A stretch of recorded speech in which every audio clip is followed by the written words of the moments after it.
ನಮಸ್ಕಾರ. ನ್ಯೂಸ್ 26ಗೆ ಸ್ವಾಗತ. ಇದು ನ್ಯೂಸ್ 26 ಕನ್ನಡ ವಾಹಿನಿಯ ಬಿಗ್ ಇಂಪ್ಯಾಕ್ಟ್.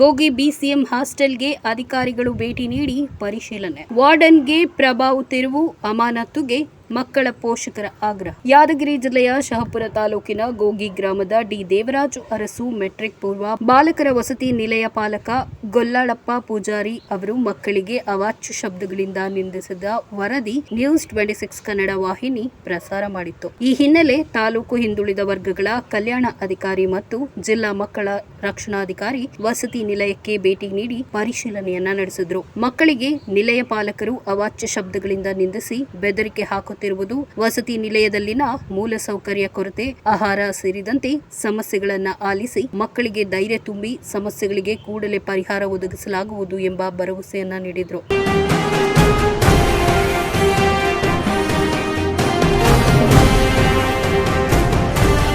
ಎತ್ತ ಅವಾಚ್ಯ ಶಬ್ದಗಳಿಂದ ನಿಂದಿಸಿ ಬೆದರಿಕೆ ಹಾಕಿರುವ ನಿಲಯ ಪಾಲಕ ಗೊಲ್ಲಾಳಪ್ಪ ಪೂಜಾರಿಯವರಿಗೆ ಗೋಗಿ ವಸತಿ ನಿಲಯದಿಂದ ಪ್ರಭಾರ ತೆರವುಗೊಳಿಸಿ ಆ ಸ್ಥಾನಕ್ಕೆ ಗೋಗಿಯ ಮೆಟ್ರಿಕ್ ಪೂರ್ವ ಬಾಲಕಿಯರ ವಸತಿ ನಿಲಯದ ಮೇಲ್ವಿಚಾರಕಿ ಶ್ರೀಮತಿ ರೇಖಾ ಅವರನ್ನ ನಿಯೋಜನೆಗೊಳಿಸಲಾಗಿದೆ. ಅವಾಚ್ಯ ಶಬ್ದಗಳಿಂದ ನಿಂದನೆ, ಬೆದರಿಕೆ ಹಾಕಿರುವುದಕ್ಕೆ ಪ್ರಭಾರ ಕಡಿತ ಶಿಕ್ಷೆ. ಪೌಷ್ಟಿಕ ಆಹಾರ, ಮೂಲ ಸೌಕರ್ಯ ಕೇಳಿದ್ರೆ ಅವಾಚ್ಯ ಶಬ್ದಗಳಿಂದ ನಿಂದಿಸುವುದು, ಬೆದರಿಕೆ ಹಾಕುವುದು ಮತ್ತು ಮೂಲ ಸೌಕರ್ಯ ನೀಡದೆ ಮಕ್ಕಳಿಗೆ ಹಿಂಸೆ ನೀಡಿದ ನಿಲಯ ಪಾಲಕರಿಗೆ ಕೇವಲ ಪ್ರಭಾರ ತೆರವುಗೊಳಿಸಿದ್ರೆ ಮುಕ್ತಿ ಸಿಗುವುದೇ. ಮಕ್ಕಳ ಮೇಲಿರುವ ಅವರ ಮನಸ್ಥಿತಿಯನ್ನ ಆಲಿಸಿ ತಾಲೂಕು ಅಧಿಕಾರಿಗಳಿಂದ ವರದಿ ಪಡೆದು ಜಿಲ್ಲಾ ಹಿಂದುಳಿದ ವರ್ಗಗಳ ಕಲ್ಯಾಣ ಅಧಿಕಾರಿಗಳು ನಿಲಯ ಪಾಲಕರ ಅಮಾನತಿಗೆ ಆಯುಕ್ತರಿಗೆ ಶಿಫಾರಸು ಮಾಡಬೇಕೆಂದು ವಿದ್ಯಾರ್ಥಿಗಳು, ಪೋಷಕರು ಆಗ್ರಹಿಸ್ತಾ ಇದ್ದಾರೆ.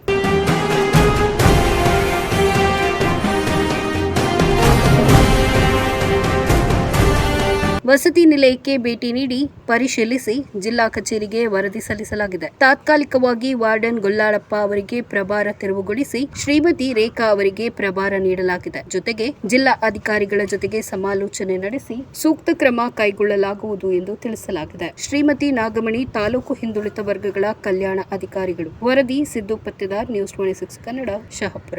ಇದಾಗಿತ್ತು ಟುಡೇ ಅಪ್ಡೇಟ್ಸ್. ಇನ್ನಷ್ಟು ಸುದ್ದಿಗಾಗಿ ನೋಡ್ತಾ ಇರಿ ನ್ಯೂಸ್ 26 ಕನ್ನಡ. ನಾವು ನಿಮ್ಮೊಂದಿಗೆ.